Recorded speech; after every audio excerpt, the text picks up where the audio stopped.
El viaje por el universo material hipersutil. Todavía no se habían acabado las sorpresas para mí, porque al mirar ahora a los astros todo era diferente. Comprobé maravillado que todo aquello que me rodeaba estaba vivo, o sea, que tenía vida propia e independiente. Los gases, el polvo cósmico, los asteroides, las estrellas, los planetas, las galaxias, etc.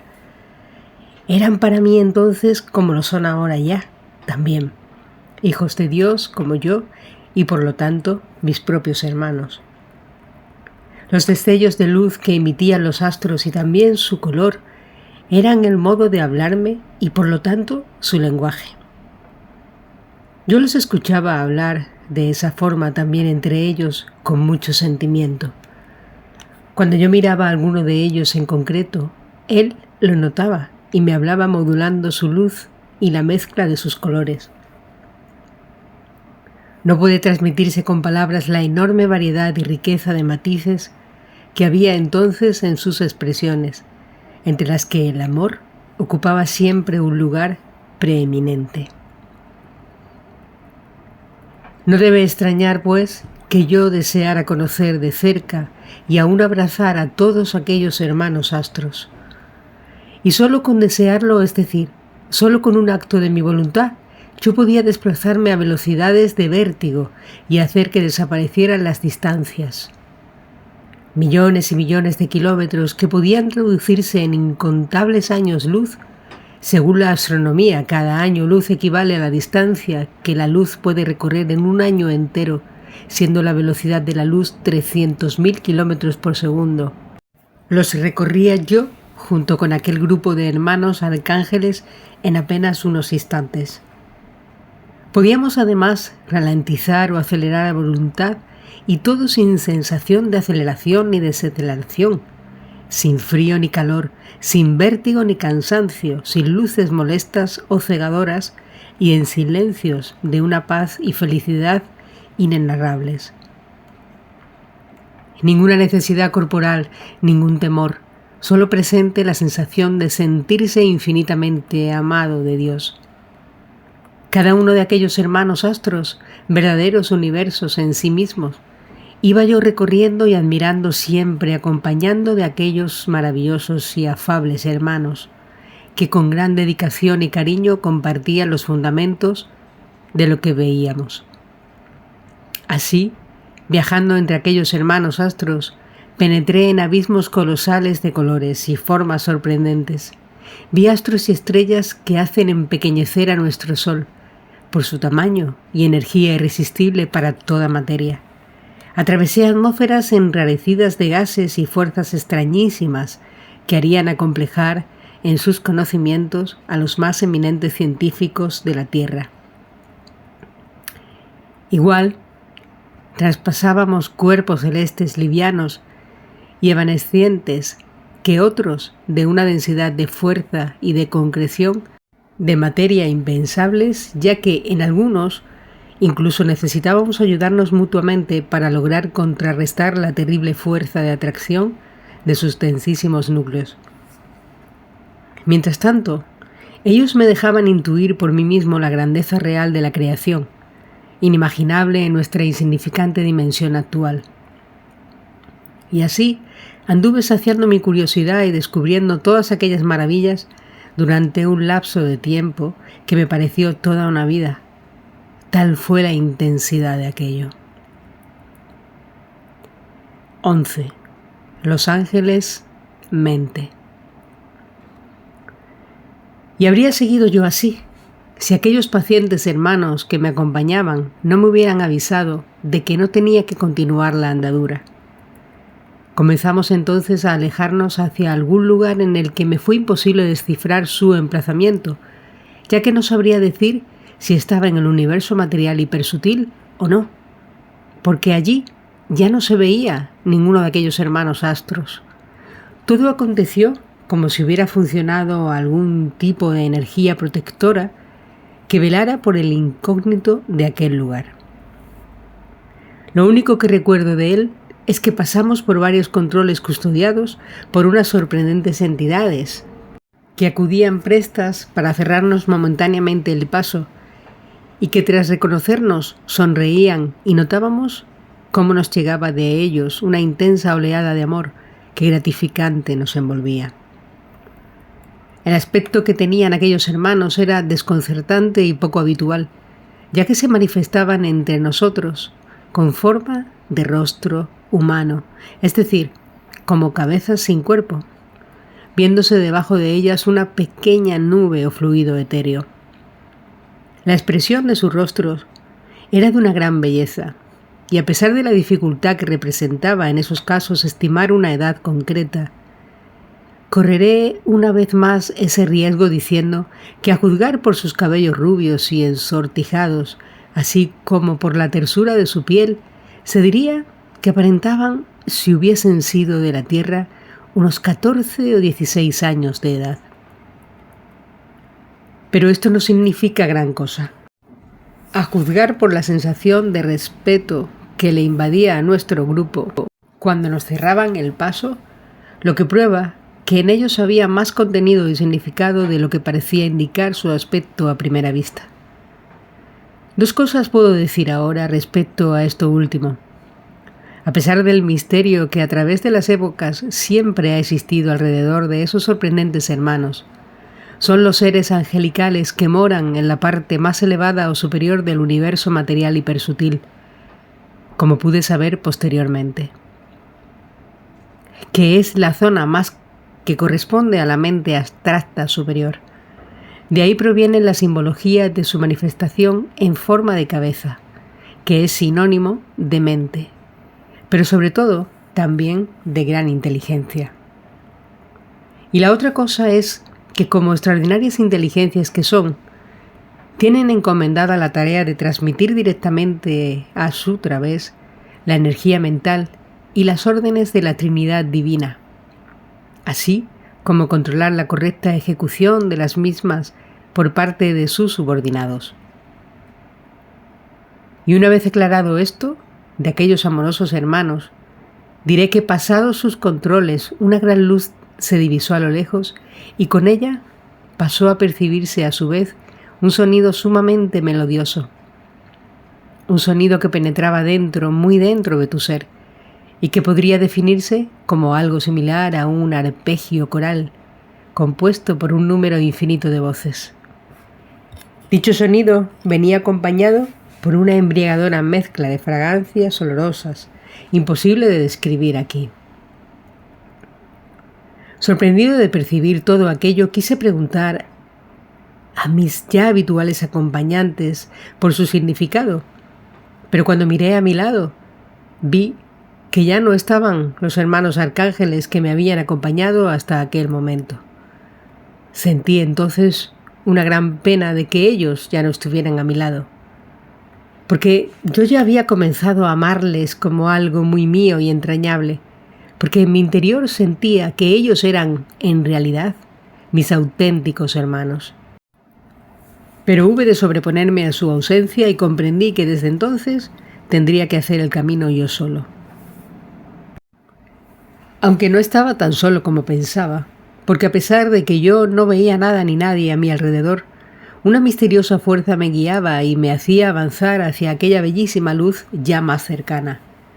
Y estando ya relativamente cerca de ella, un ser surgió de pronto a mi izquierda, es decir, a la derecha de la luz. 12. La manifestación del Hijo-Hija, Dios.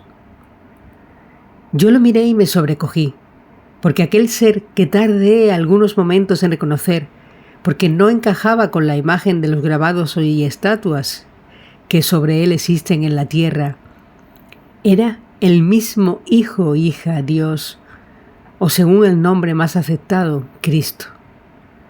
Y entonces la fuerza que me guiaba hizo que me volviera hacia él, y así durante unos instantes pude permanecer a su mismo nivel, y de ese modo captar los principales detalles de su figura. Se presentaba con forma de hombre, y con el mismo aspecto que tenía hace 2000 años, cuando encarnó en la tierra, adoptando el nombre de Jesús. La estatura de Jesús era alta y cercana a 1,90 m aproximadamente. Su piel tenía el color ligeramente moreno de la raza árabe o de Medio Oriente. Presentaba la complexión de un hombre fuerte, de pecho y brazos musculosos, no delgado ni pusilánime, como lo suelen representar. Era su fisonomía la de un hombre varonil y con carácter propio agradable, sí, pero no con el tipo de belleza blanda y afectada que la sociedad humana suele tener de él. Su cabello, de color castaño rojizo y ligeramente ondulado, estaba recogido y atado detrás de la nuca, cayéndole suelto a modo de cola de caballo. En cuanto a sus ojos, tengo que decir que al mirarlos sucedía algo insólito y muy difícil de explicar, ya que tenían una mirada sumamente penetrante que, denotando un poder extraordinario, hacía que te doblegaras totalmente ante ellos. Para una vez doblegado, encontrar entonces en los mismos un fondo de inocencia y de dulzura que te conmovía hasta lo más íntimo de tu ser. Qué dualidad más desconcertante y al mismo tiempo cuánta vida y cuánto amor en la expresión de aquellos ojos. Pero siguiendo con la descripción de la figura de Jesús, diré que llevaba barba y que ésta era también castaña rojiza y ligeramente bifurcada en dos en el mentón, siendo éste firme, al igual que su cuello. En cuanto a la indumentaria que Jesús, Cristo, empleaba en su manifestación, puedo decir que vestía una túnica corta de color marfil, toda ella adornada con maravillosos arabescos plateados y dorados, así como que calzaba sus pies con unas sandalias de cuero abiertas que abrochaban con unas correas también de cuero a sus tobillos, las cuales liaba posteriormente a la romana hasta media pierna. Y en lo referente a los símbolos que usaba, diré que 2 bandas de oro fino le bajaban desde los hombros hasta la cintura, cruzándose en su pecho. Y si una banda de oro en los reyes de la antigüedad significaba poder, en este caso, es decir, 2 bandas de oro cruzadas en el pecho de Cristo, significaban poder sobre poder. Asimismo, ceñía su túnica con su ancho cinturón de oro labrado, adornado todo él con dibujos en relieves y en el que resaltaba en su centro una gran chapa a modo de hebilla. En ella llevaba grabado el símbolo de la doble Trinidad, 2 triángulos engarzados y opuestos entre sí, símbolo este con numerosos e importantes significados que más tarde sería empleado en la tierra como emblema de estirpe real, recibiendo el nombre de Estrella de David. Y también, y como símbolo sobresaliente, llevaba sobre su regia cabeza una joya única y hecha en su honor, una corona de rey, toda de oro fino, pero de textura etérea, semitransparente, la cual, en vez de llevar engarzadas las acostumbradas gemas o piedras preciosas, llevaba algo que al contemplarlo me hizo quedar anonadado, puesto que eran auténticas estrellas del firmamento. Es decir, algunos de aquellos hermanos astros que yo había visitado y abrazado hacía muy poco en mi viaje por el universo, que ahora se hallaban allí en su corona, embelleciéndola con sus fulgurantes resplandores. Y a todos esos impresionantes detalles que vi en su figura hay que añadirle además la enorme impresión que me produjo el que en un universo tan especial como aquel, universo material hipersutil, en el que todos los seres presentan un aspecto luminoso, apareciera un ser de carne, tal como se presentaba Jesús, y que además lo hiciera con los distintivos de un poderoso rey. Pero al hilo de la narración, y una vez que yo había captado los principales detalles de su manifestación, Jesús se elevó majestuosamente hasta quedar situado a una cierta altura sobre mí, y al mismo tiempo que su imagen se transfiguraba radiando un poder extraordinario, dijo: «Yo soy el espíritu de la personalidad de las formas de vida, el principio masculino-femenino de la Trinidad, el Hijo, Hija divino». Yo, a mi vez, al sentir sobre mí el poder y la majestuosidad de aquel ser, quedé totalmente sobrecogido y me arrodillé, y así permanecí al tiempo que con profundo respeto inclinaba mi cabeza ante él. Entonces Jesús, desde la posición que ocupaba y mirándome con expresión seria, pero amable a la vez, me dijo con voz potente, al mismo tiempo que me señalaba: «Has sido llamado porque se te ha elegido para realizar un trabajo, un honroso trabajo». Yo, mientras tanto, y desde donde me encontraba, escuché con atención lo que él me decía, y analizando el significado de sus palabras, me di cuenta de que aquella última frase que había pronunciado y que incluía aquel adjetivo no dejaba dudas sobre el alcance espiritual y trascendente del que, tras hacer balance de mis escasos méritos, yo no me veía merecedor en modo alguno. Y así se lo dije, tratándole en todo momento de Señor, título que con nadie había empleado hasta entonces. Hablándole de mi nulidad y mi escasísima valía, al mismo tiempo que le señalaba hacia mi pasado, y con un gesto se visualizaban una a una entre nosotros las escenas más significativas de mi última vida, a modo de examen y como prueba de la objeción que yo le estaba haciendo. ¿Eran mis palabras una forma de hacerle observar a Jesús si no sería posible que hubiera un error en todo aquello? Puesto que yo no encontraba nada de valor en mí que pudiera justificar la gran oportunidad que él estaba anunciando para mi espíritu.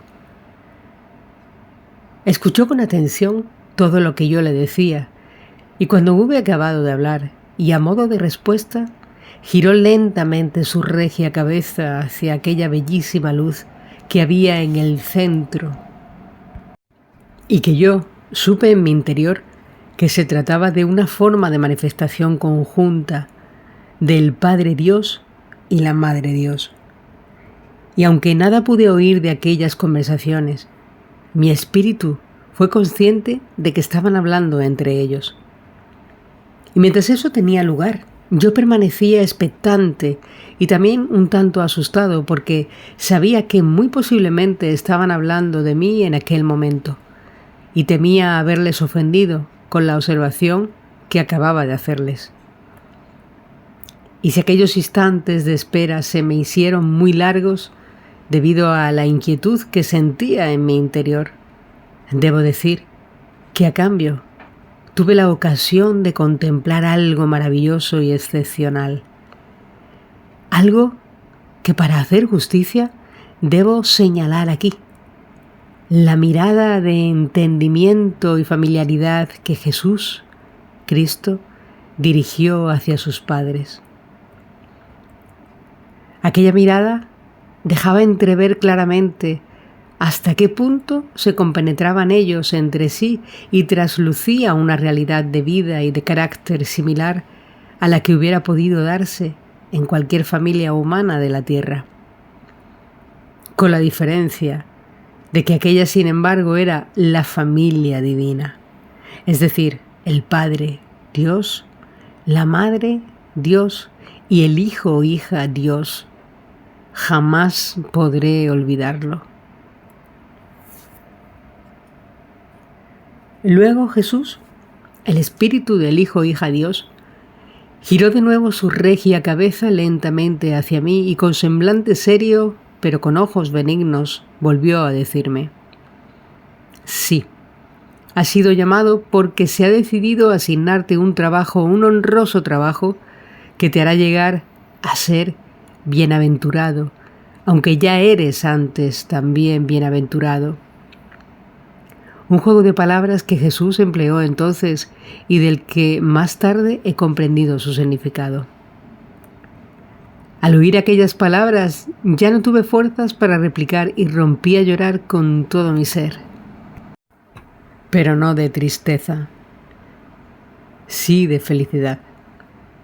Y debido al inmenso gozo que yo sentía en aquellos momentos, ya que una ola de ternura y amor indescriptibles inundó mi corazón, como prueba latente de que aquello que me habían anunciado acababa de serme concedido.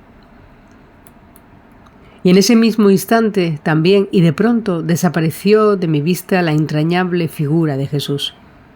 Y con él se fue una parte importante de mi corazón, ya que además de la majestuosidad de su porte, que infunde un profundo respeto y admiración, encontré también en su trato una comprensión y una ternura sin límites que nunca olvidaré. Y todavía, sintiendo aquellas sensaciones de intenso amor sobre mí, noté que la misteriosa fuerza de que me iba guiando hizo que girara suavemente sobre mí hasta quedar de nuevo de cara a la gran luz. 13. La manifestación de la Madre Dios. Detenido como estaba frente a ella, vi que en la misma se producía un resplandor y que de allí salía una onda luminosa de color azul plateado. De ella, atomizada de partículas microscópicas de todas las formas y colores inimaginables, incluyendo muchas que aquí no se conocen. Lentamente fue avanzando hacia mí aquella singular luminosidad hasta que, alcanzándome, atravesó mi cuerpo de luz de entonces, cuerpo material hipersutil. Y quedé enormemente sorprendido con aquellos, ya que, según me bañaba por fuera y por dentro aquella maravillosa radiación, yo notaba que estaba viva, puesto que a cada partícula de mi cuerpo le hablaba y acariciaba, y cada partícula por su propia cuenta contestaba a sus palabras y experimentaba con sus caricias un verdadero éxtasis de felicidad que yo, a mi vez, puesto que formaban parte de mí, notaba y compartía. No existen palabras para describir semejante gozo. Y en medio de tan exquisitas sensaciones, quise saber quién era el ser que a través de aquella radiación tan extraordinaria se manifestaba y le pregunté, ¿quién eres? Y aquella divina entidad me respondió, yo soy el espíritu de las formas de vida, el principio femenino de la Trinidad, la Madre Divina. Comprendí, con su respuesta, una verdad fundamental y profunda. Dios es en sí mismo a la vez masculino y femenino, padre y madre, y aquella divina entidad era la parte femenina de Dios y nuestra Madre Divina, es decir, la Madre Dios. Pronto tuve ocasión de comprobarlo, ya que una vez me hubo contestado, noté que algo cálido y tierno me envolvía y me estrechaba contra mí mismo. Algo de una ternura delicada y sumamente acogedora, algo que solo un ser femenino puede transmitir y que iba además acompañado de un conocimiento ilimitado y preciso de mi origen y de mi naturaleza. Solo una feminidad infinitamente dulce y sapientísima era capaz de comunicarme unos sentimientos como aquellos. Nuestra Madre Divina o la Madre Dios. Muchas cosas me comunicó nuestra Madre mientras me estrechaba contra su cálido y amorosísimo corazón, entre las que se encontraban algunos recuerdos especialmente entrañables de anteriores existencias mías, que ella había seguido siempre muy de cerca, y que según los casos había compartido plenamente a mi través. ¡Cuánto amor había empleado en mi educación y cuidado! Cuántas y cuántas cosas en común entre nosotros, sin ser yo consciente, por no preocuparme en averiguarlas. Te pido perdón ahora, desde aquí, por ello, Madre mía. Y es justo Que desde aquí se diga que a pesar de mis innumerables olvidos e ignorancias, de los cuales solamente yo era culpable, ni un solo reproche escuché de ella, sino todo lo contrario.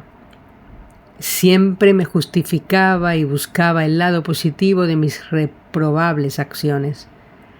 Gracias, madre mía. Nunca olvidaré tu generosidad conmigo.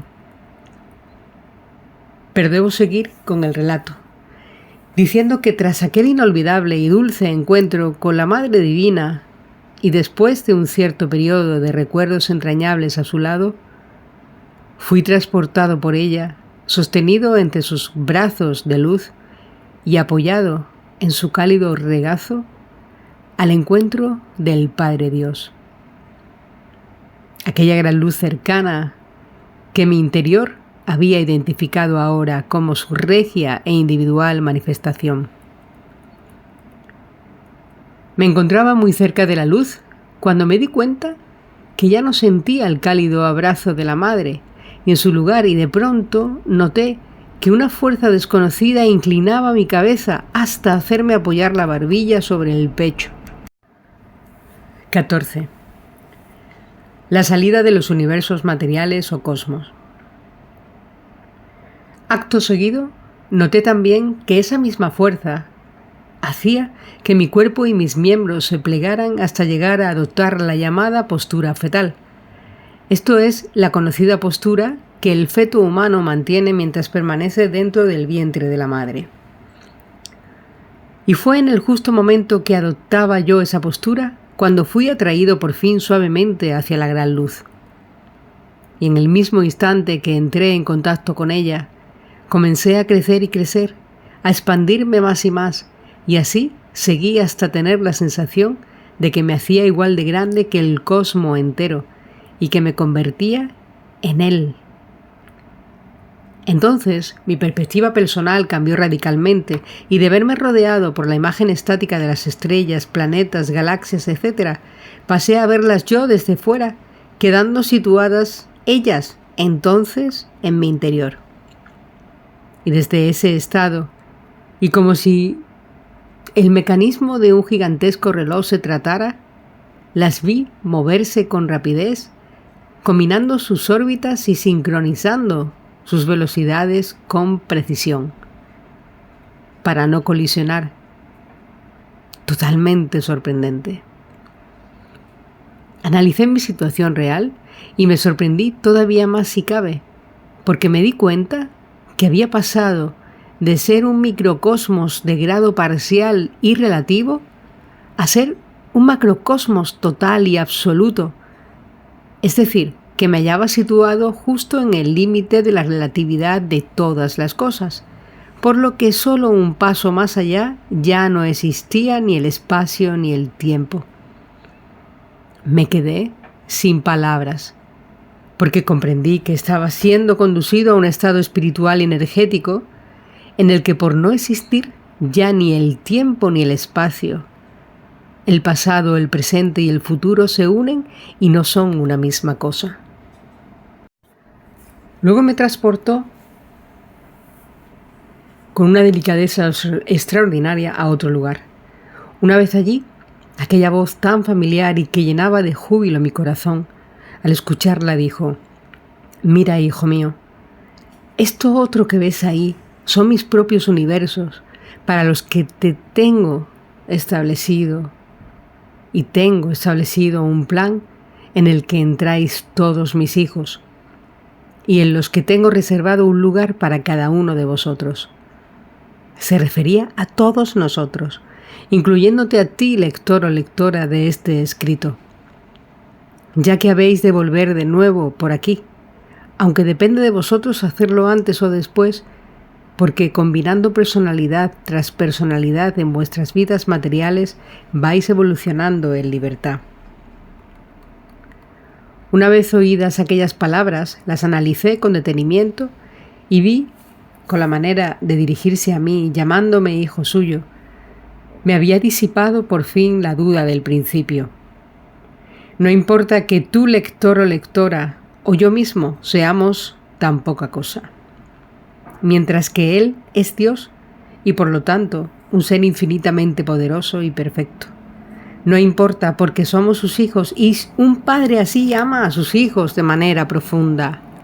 Por eso me escuchaba y me hablaba con tanto amor y tanta comprensión, porque era nuestro Padre. La segunda parte de sus palabras me aclaraba un tema que chocaba frontalmente con lo que la religión católica me habían enseñado, la no aceptación de la reencarnación.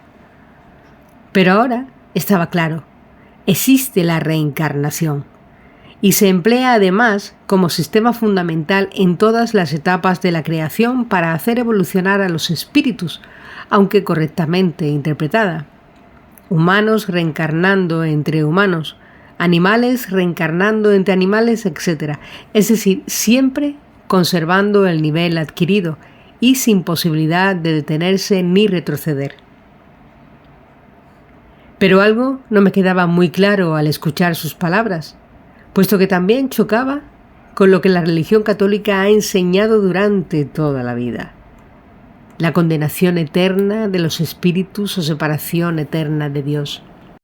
Y entonces él, demostrándome así que leía mi interior, dijo: «Y si alguno de vosotros falta el todo, no estará completo, por lo que todos vosotros regresaréis por aquí, todos sin excepción, porque yo soy un padre que cuenta con todos sus hijos y les espera».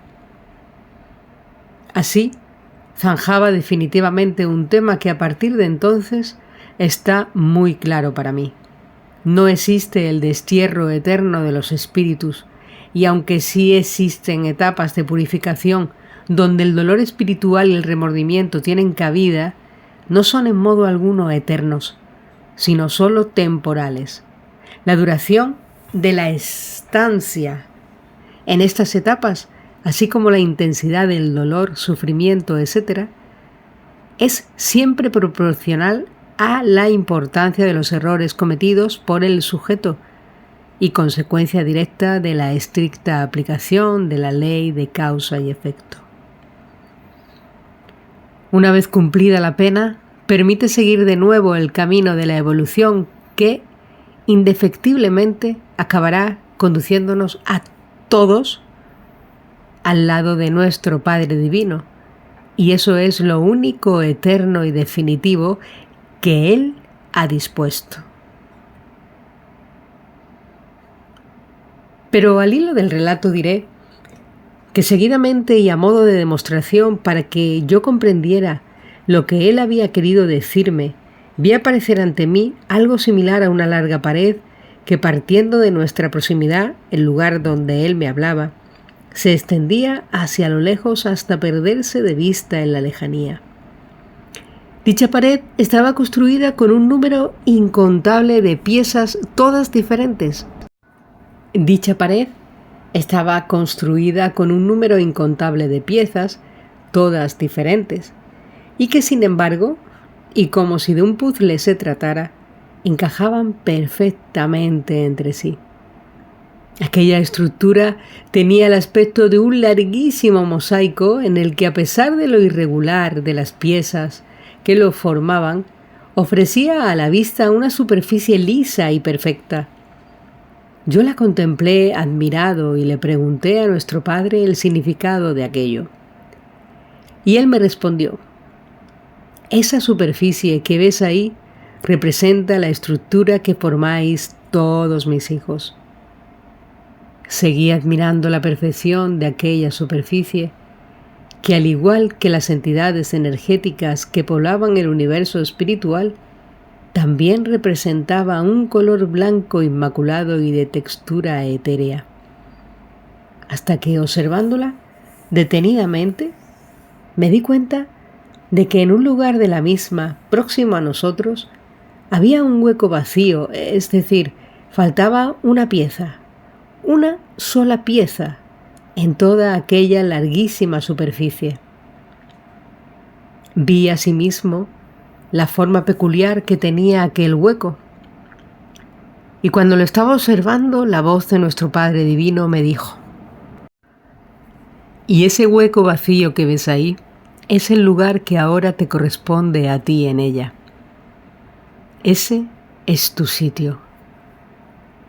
Al oír esas palabras, sentí el impulso de observarme a mí mismo y así lo hice.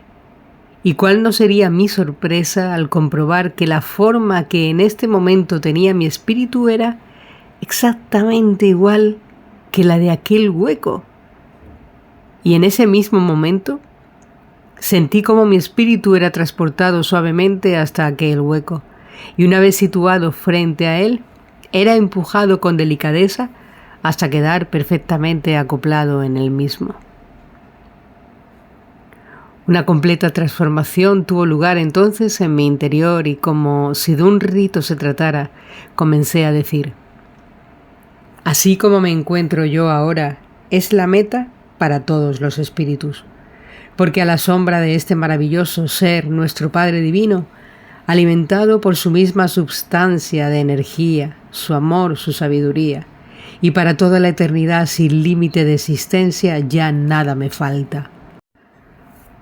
Porque solo con desearlo pude experimentar y ser un astro, una flor, un animal, una partícula, un gas, una montaña, una galaxia, una gota de agua, un ángel, el mar, una nube, el universo, en fin, todo. Y dichas estas palabras, me dispuse a quedarme indefinidamente en aquella felicidad y plenitud extraordinarias, cuando oí entonces la voz de nuestro Padre que me decía: todavía no, hijo mío, aún no ha llegado aquel momento en el que podrás quedarte ahí para toda la eternidad, porque tienes que volver de nuevo a la tierra, ya que has de realizar un trabajo que yo tengo previsto para ti. No puedo negar ahora que yo pensaba quedarme para siempre en aquel maravilloso lugar donde Él me había colocado, pero estaba cometiendo un grave error por mi parte al pensar así, porque en ese momento algo me hizo recordar las vivencias que yo había tenido con los hermanos del Consejo de los Universos, en los que se me había puesto al corriente de los problemas del planeta Tierra que ya vimos en aquel apartado. Y fue ese detalle el que me hizo comprender la razón por la que posiblemente nuestro Padre Divino me hacía volver de nuevo a mi encarnación del universo material hiperdenso en la Tierra. Yo mismo tenía que haber evaluado la situación y haberme ofrecido a Él con todas mis posibilidades, incluyendo entre ellas volver de nuevo a la Tierra para ayudar, si Él lo consideraba necesario. Pero fui egoísta y pensando solo en mi felicidad me olvidé que mientras haya algún tipo de trabajo que realizar en su gran obra de creación, cualquier hijo que se precie de tal está obligado antes que nada a ayudar a su Padre Divino. Y también es de ley y justo que aquí se diga que a pesar del manifiesto egoísmo que yo demostré en mi forma de pensar ante Él, ni un solo reproche oí ni sentí por su parte, sino solo una comprensión sin límites, prueba palpable de que la exquisita delicadeza y amor con el que nuestro Padre trata a todos sus hijos. Te pido perdón ahora desde aquí por mi error, Padre mío. Nunca olvidaré la delicada maestría que empleaste conmigo cuando estuve en tus moradas. Tras anunciarme allí nuestro Padre Divino que yo tenía que volver de nuevo a la tierra para realizar un trabajo, le pregunté de qué asunto se trataba y cuál era el tipo de trabajo que tenía que realizar. Él me respondió entonces: ten confianza en mí, hijo mío, allí te lo diré. Comencé a notar entonces que era transportado por algo o alguien a gran velocidad y que mientras tanto me volvía cada vez más pesado, más corporal, y que con ello mi mente se ralentizaba y perdía poco a poco lucidez y reflejos. Hubo un momento en el que aquella nebulosa que me envolvía desapareció y me encontré de pronto viajando por el espacio cuajado de astros, y con su color de fondo azul marino casi negro característico, no percibí en esa ocasión la vida palpitando en los astros ni en el entorno, y tampoco escuché el lenguaje de sus luces y sus colores. Solo encontré el profundo y habitual silencio de una noche estrellada en la tierra, porque en realidad ya estaba llegando a ella. Tengo una imagen grabada al respecto de cuando me estaba aproximando al planeta que nos acoge, aunque un tanto inusual.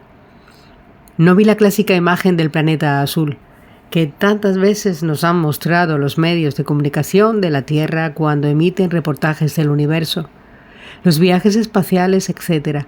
No, sino la de un astro envuelto todo él por una espesa y asfixiante capa de substancia que desde lejos y según mi percepción presentaba un color gris parduzco que supe correspondía a un tipo de contaminación desconocido para la sociedad humana, pero que constituye la causa principal de la grave contaminación que en estos momentos padece nuestro planeta. Me estoy refiriendo concretamente a algo que produce nuestra propia mente, y que precisamente por tener esa naturaleza yo llamo contaminación psíquica. Pero, ¿qué es? ¿En qué consiste dicha contaminación? Trataré de explicarla de una forma sencilla. Para comenzar diré que vistos con los sentidos corporales de nuestra condición de humanos, existen siempre dos aspectos perfectamente diferenciados, tanto en el ser humano como en todos los demás seres de la creación.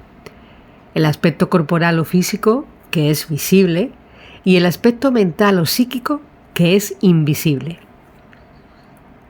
Cuando hablo del aspecto corporal o físico, me estoy refiriendo a la parte que nosotros vemos en los seres, es decir, a su aspecto exterior, al cuerpo, que por el hecho de poder verlo nosotros conceptuamos como visible. Por otro lado, cuando hablo del aspecto mental o psíquico, me refiero entonces a la parte que no vemos, es decir, a sus atributos intelectuales y de temperamento, que a pesar de no ver, sabemos que existen porque lo notamos al relacionarnos con esos seres. El hecho de no poder verlo conceptuamos como invisible. Cada uno de esos dos aspectos puede actuar de forma constructiva y de acuerdo con la ley de evolución, o de forma destructiva y en contra de ella. Cuando esos dos aspectos actúan de forma destructiva y en contra de la ley de evolución, se considera que sus efectos son contaminantes. Pero en lugar de contemplar cada uno de esos efectos por separado, se los une en la práctica, dándoles un solo y único nombre, cometiéndose con eso un grave error, porque aquello que vulgarmente se conoce como el nombre de la contaminación es en realidad la unión o mezcla de dos efectos contaminantes diferentes. Y como quiera que la contaminación siempre se la ha asociado al aspecto corporal o físico que es visible, el otro aspecto, el mental, el psíquico, se queda silenciado.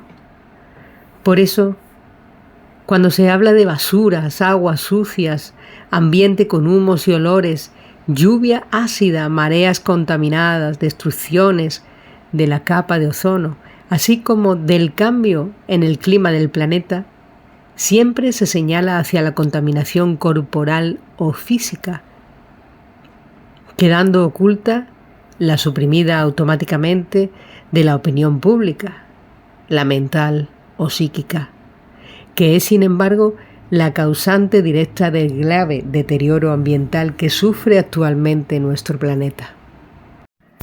La realidad supera la ficción, ya que en este caso concreto es absolutamente cierto, porque debemos saber que todos y cada uno de los pensamientos y emociones que experimentamos los seres humanos en esta realidad adquieren automáticamente su propia forma en otra realidad paralela a la nuestra, y que una vez ya formados se hacen independientes y viven por su propia cuenta. A esas entidades temporales de la energía pensante y de las emociones yo las llamo, por lo que luego veremos, parásitos psíquicos. En cuanto a la vida de los mismos, y dado que las emociones y los pensamientos corrientes de un ser humano son pasajeros, la mayor parte de las contaminaciones psíquicas suelen tener una vida muy corta, que puede ir desde unos minutos hasta varias horas, dependiendo siempre de la intensidad de las emociones y pensamientos del ser humano que los produce y que yo llamo autor. Pero cuando las emociones y los sentimientos de un ser humano son intensos y sostenidos, o en los casos de los que interviene un grupo numeroso de seres humanos, la vida de esos parásitos se alarga considerablemente y puede llegar a durar días, meses e incluso años. Una parte desagradable de este asunto consiste en que al situarse generalmente estos parásitos psíquicos cerca del autor de los mismos, cuando éste genera una emoción o pensamiento similar a aquel que les dio la vida, no pasa a formar otro ser parásito semejante a ellos, sino que, amparado por la ley de afinidad, según la cual las cosas semejantes se atraen entre sí y las no semejantes se repelen, la energía del nuevo pensamiento es atraída por el que ya tiene forma propia y es digerida por él, pasando de ese modo el mismo a tener una mayor vitalidad a la vez que una inteligencia más despierta y aguda. Esta particular forma de alimentarse, que encaja perfectamente en el fenómeno del parasitismo, es lo que me ha decidido a darles el nombre del parásito psíquico.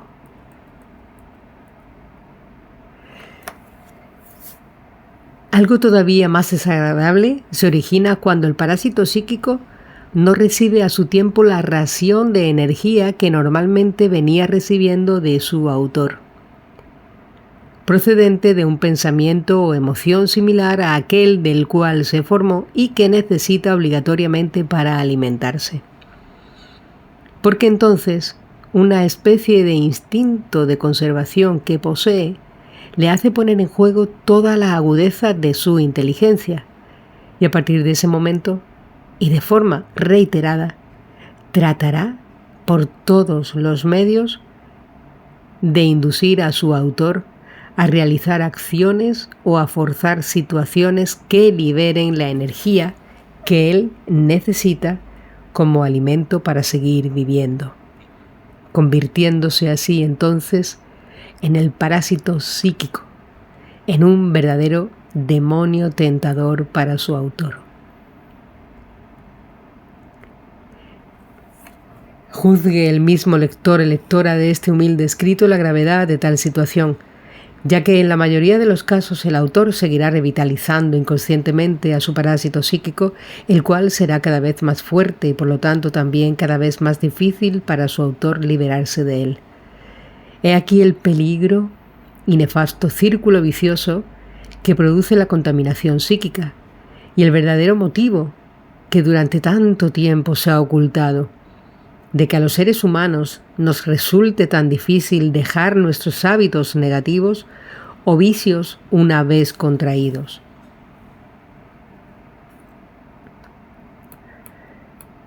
Motivo que ha sido y es aprovechado por la ambición económica y de poder de algunos y como arma para adormecer y dominar a la sociedad humana desde los centros de poder, tanto humanos como extrahumanos, a través de todos los tiempos.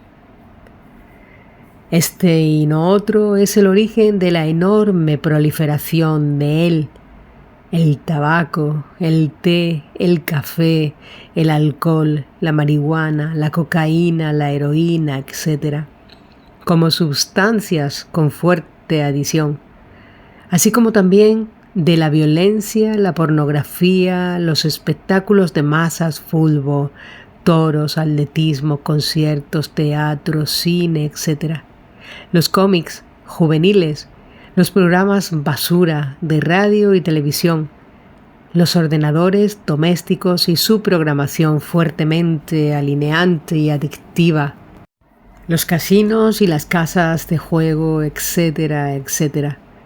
Todos ellos susceptibles de ser convenientemente dirigidos para favorecer la formación de parásitos psíquicos de las más diversas clases y categorías y poder tener así dominadas a las masas. Sigamos con el tema. Si el autor, por el contrario, se da cuenta de su peligrosa situación, es difícil a nivel social, por lo que hemos dicho antes, pero es fácil y posible a nivel individual.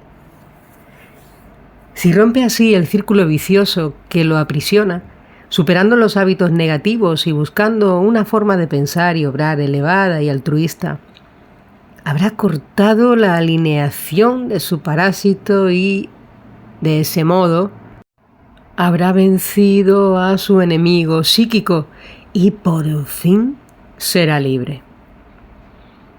Y aunque al no obtener el parásito psíquico su alimento, se retire de su autor y trate de nutrirse posteriormente con otros seres humanos de similares características a las suyas, ya será un mal menor. Porque el autor ya habrá conseguido lo más importante, liberarse de su parásito. Dicho esto, veamos ahora la otra modalidad de contaminación psíquica, ya que todo lo dicho sobre el parasitismo psíquico a nivel individual sirve para conocer también el parasitismo a nivel colectivo, puesto que en ambos casos es la misma naturaleza la que actúa, esto es, la mente humana. Bastará conocer, por tanto, las circunstancias que rodean a un solo individuo para anticipar las circunstancias que rodearán a un grupo de ellos o incluso a la sociedad humana entera. Solo habrá un detalle a tener en cuenta a la hora de anticipar las circunstancias que rodearán al parasitismo psíquico colectivo, y que es el volumen o cantidad numérica de mentes que intervienen en el fenómeno, que en este caso concreto pueden intervenir desde varias mentes hasta cientos, miles e incluso, con los medios de comunicación actuales tan poderosos, millones de mentes. Con semejante cantidad o número de mentes y sobre todo si éstas actúan al unísono, es decir, todas a la vez, algunos de los parásitos psíquicos que se forman en estas ocasiones pueden alcanzar unas actitudes extraordinarias, ya que además de muy larga vida pueden poseer una energía y una inteligencia poderosísima. Hay que matizar, no obstante, respecto a estas ocasiones en las que intervienen tal elevado número de mentes y multitudinarias, que debido a las diferencias de temperamento de los seres humanos que intervienen en el fenómeno, no se forma un solo parásito gigantesco, sino varios grupos de parásitos, estando compuesto cada uno, a su vez, por parásitos de distintas categorías. Cada grupo formado adopta luego veremos también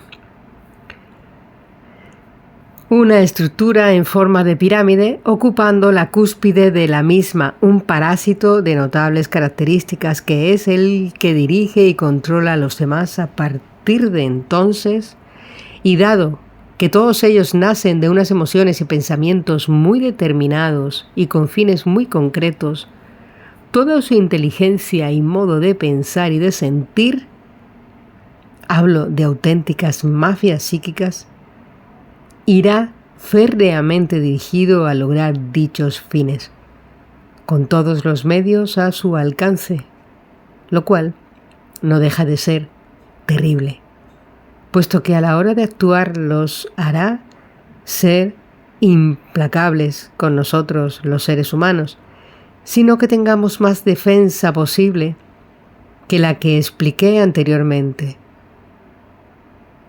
Esto es, superar los hábitos negativos y buscar un modo de pensar y obrar elevado y altruista, manera de ser esa opuesta a la de ellos.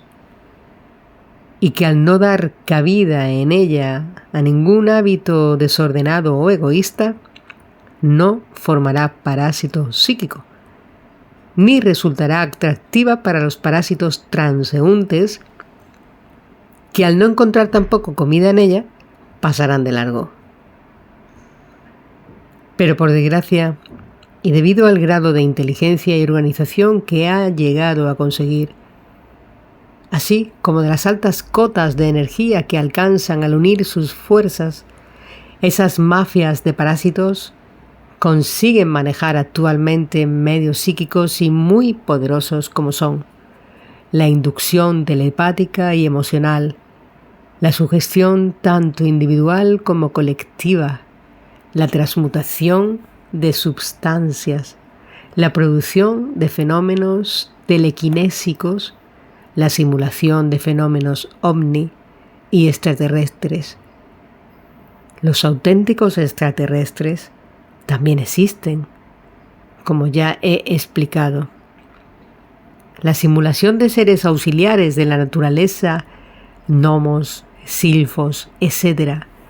Los auténticos también existen. La falsificación de personalidades en las sesiones mediúnicas, los auténticos contactos mediúnicos también existen. La simulación del diablo, demonio, Satán, etc., de las tradiciones y folclore a personas predispuestas. Los parásitos psíquicos son los auténticos demonios tentadores de los humanos.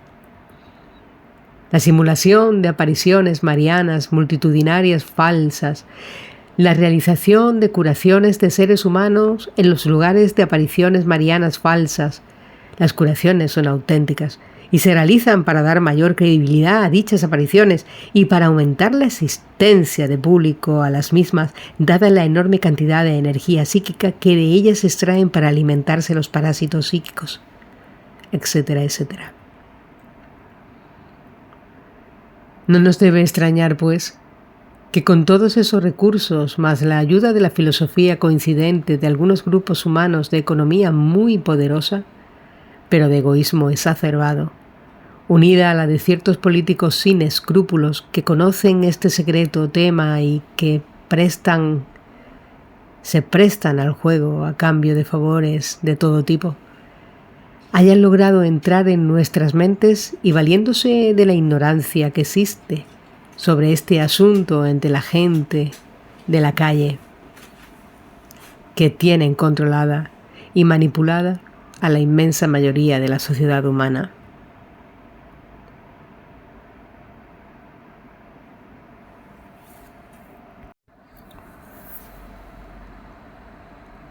Debo seguir el relato, ya que tras conocer todo lo anterior sentí que volvíamos a continuar nuestro viaje, en el que una vez hubimos atravesado la densa capa que servía de entorno a todos aquellos seres, vi por fin la tierra.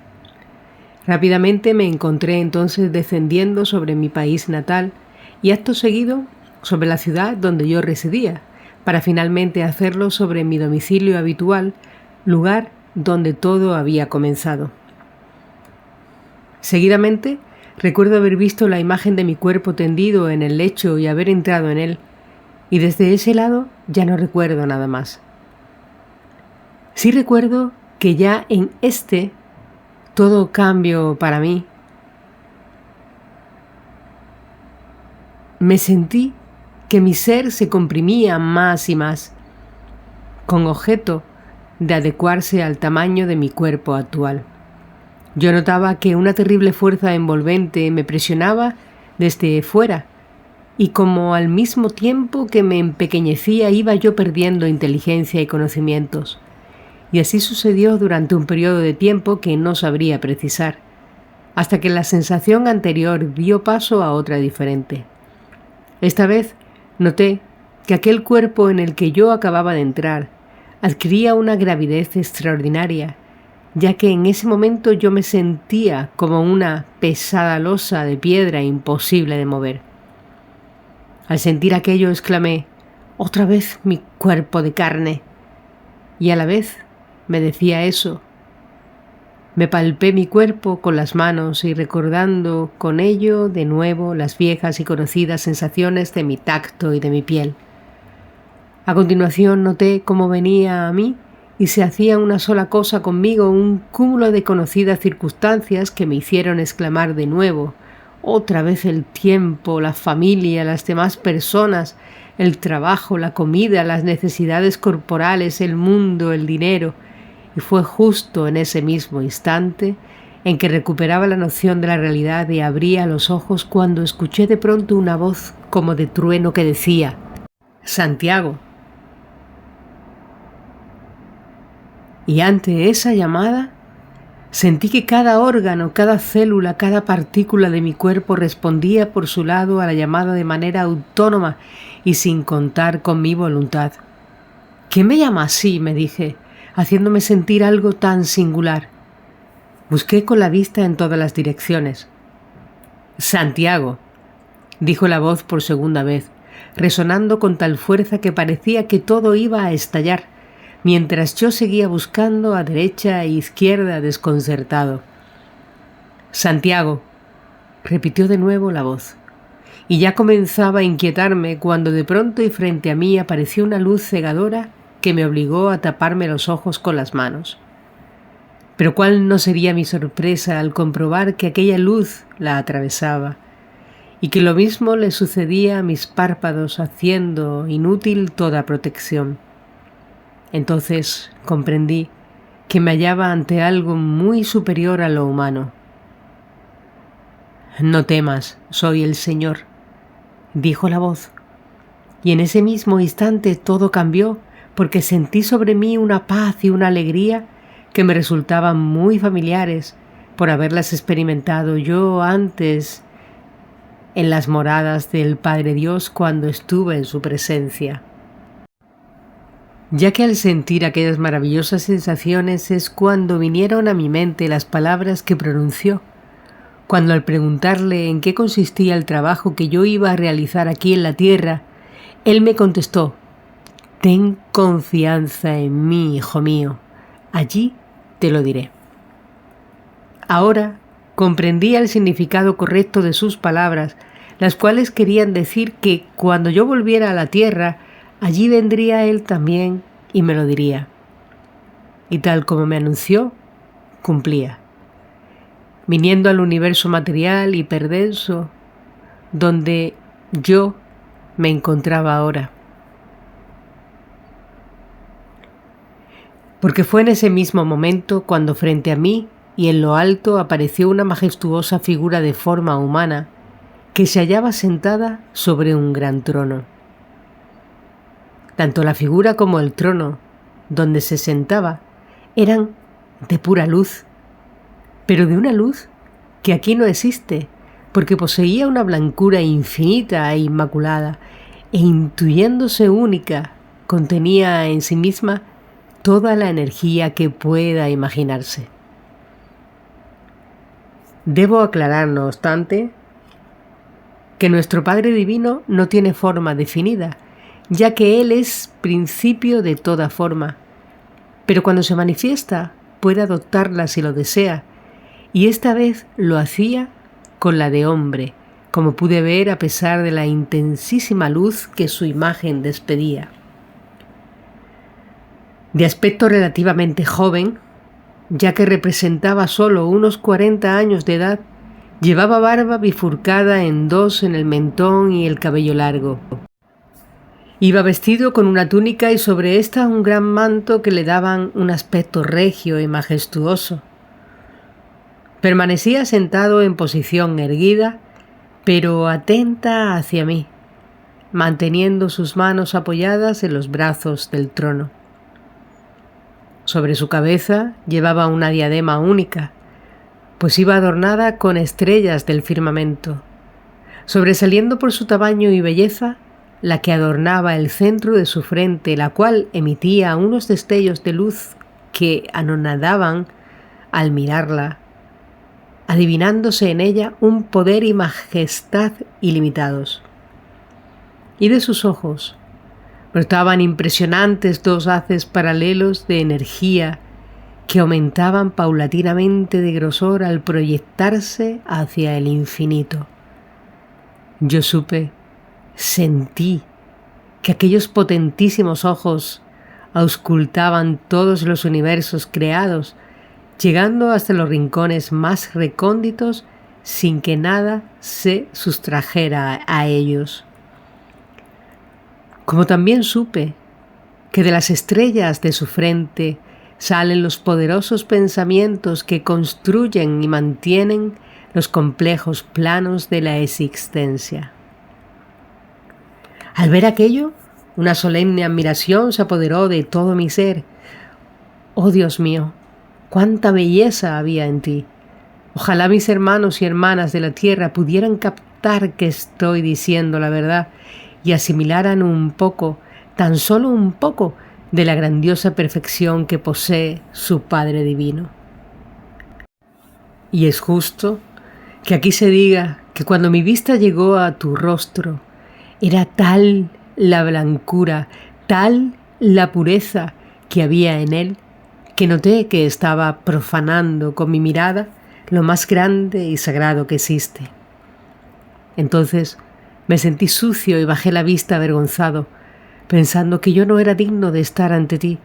Mas entonces tú, Padre mío, me sonreíste y comprendí la exquisita sencillez de tu ser, la importante grandeza de tu corazón, al admitirme en tu presencia, mientras me comunicabas aquel mensaje. Santiago, hijo mío, has sido escuchado y desde hoy estarás a mi servicio. ¿Qué puedo hacer yo por ti, Padre mío? Te pregunté, y tú me contestaste. Darás testimonio de mí y ayudarás a la humanidad. Me llené entonces de gozo al saber que sería tu testigo y que podría hablarle al mundo de ti y de tu auténtica verdad, porque viéndote y conociéndote como yo lo hacía en aquel momento, comprobaba que no se hacía justicia contigo y que muchos de tus hijos e hijas ignoraban tu perfección y la de tu obra, así como el profundo amor que sientes por ellos. En cuanto al trabajo de que me hablabas, todavía recuerdo cuando desconcertado te dije, pero Señor, ¿qué puedo hacer yo solo ante la humanidad? La humanidad es muy grande, Señor. Tú sonreíste, regocijado en mi respuesta, y replicaste, yo te ayudaré, a la vez que blandía suavemente tu mano derecha en señal de apoyo. Y mientras contemplaba admirado la blancura maravillosa de tu cuerpo de luz, oí de nuevo tu voz diciendo, porque ya irás encontrando hermanos y hermanas tuyos que yo pondré en tu camino, ellos te creerán y te darán su ayuda, y entre todos lo haréis. Entonces yo no comprendí enteramente lo que tú querías decirme, porque faltaban las instrucciones que tú te reservabas para darme más adelante, a la vez que me formabas según tu deseo. Luego dijiste, porque 2 años faltan. Y pensando que era un plazo para mí, pregunté, ¿quieres decir, Señor, que voy a vivir 2 años? No era ese el sentido de tus palabras, pues continuaste. Pasado ese tiempo tengo previsto yo el final de la actual generación tal como la conocéis ahora. Tus palabras me sobrecogieron y te miré con ansiedad. Extendiste tu mano derecha y de pronto sobre ella apareció un astro hermoso y redondo que yo reconocí.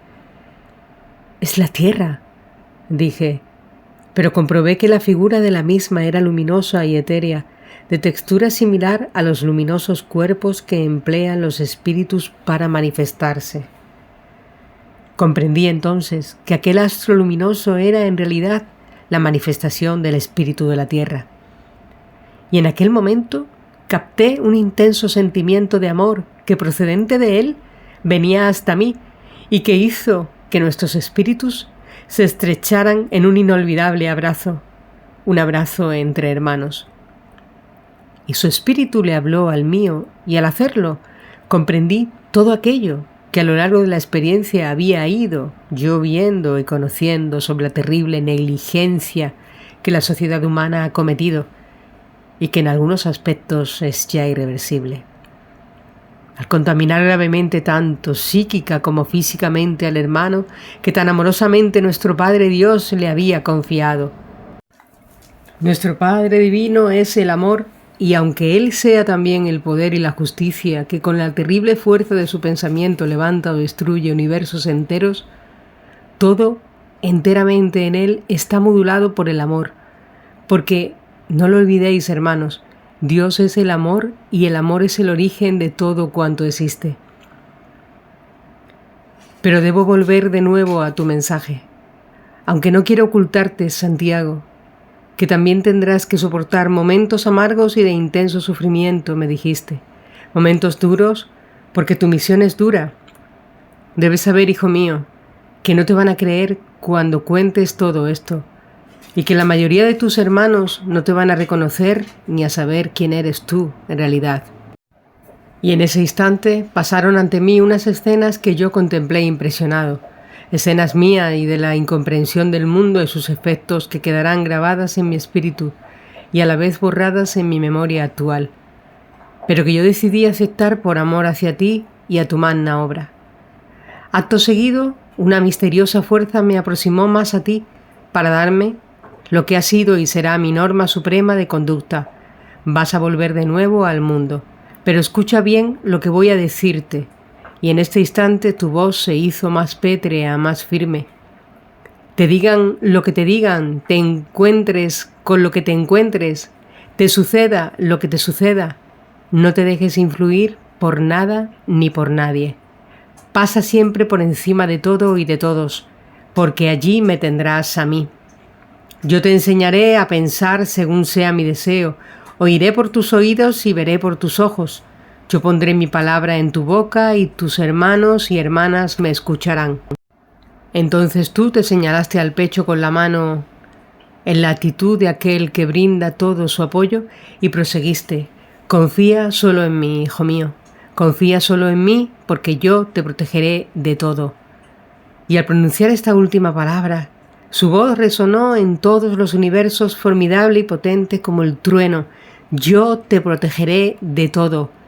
Y aún todavía persistía el eco de ellas cuando su imagen desapareció de mi vista y el silencio se hizo de nuevo en mi habitación. Y yo, perplejo, fui tomando contacto de nuevo poco a poco con nuestra realidad.